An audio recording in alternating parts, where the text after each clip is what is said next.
接下来，我们以雅山木一文来练习阅读理解。第一题，早期来到台湾的居民做乜嘅會搭茅寮嘅來吃？首先呢，我们来看4个选项：一，去尋材料個方便；二，會買茅嘅個方便；三，早期嘅人個從事環保；四，開業係個重嘅活動。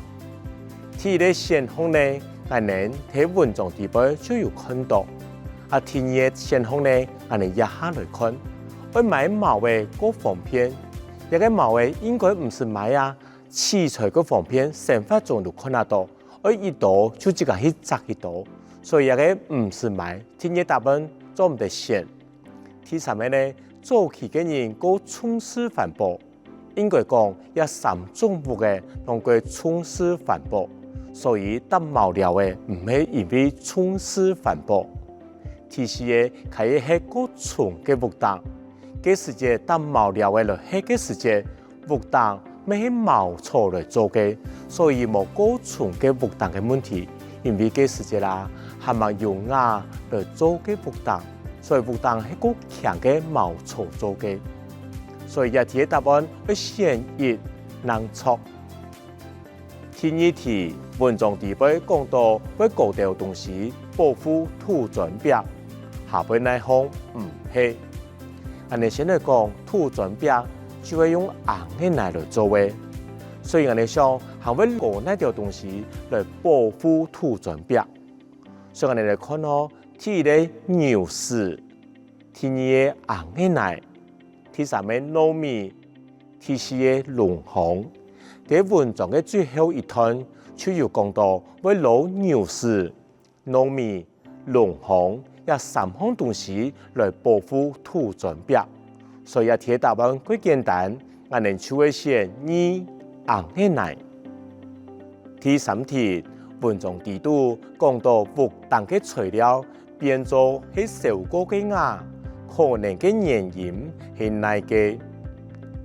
我哋來看答案有寫哪條：1.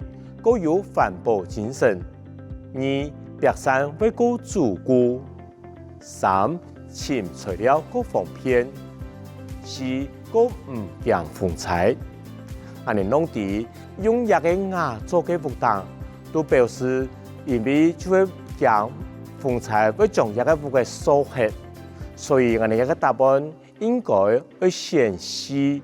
個唔驚風采。第4題，作者認為早期嘅人搭茅寮嘅落去，可能會遇到乜嘅問題？我哋來看答案嘅選擇：1.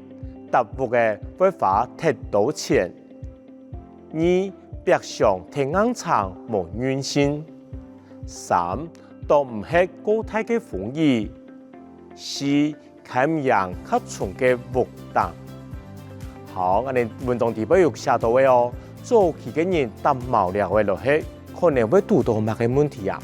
文章底部就寫到嘅，會都唔係高大嘅風衣，所以搭屋嘅會花太多錢，一個人就做唔得先。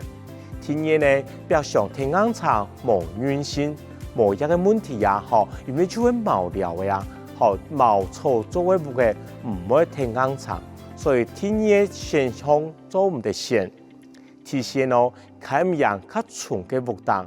嘅時節係咪用瓦來做嘅活動，所以冇較重嘅活動，所以一題答案會選3，都唔係高大嘅風衣。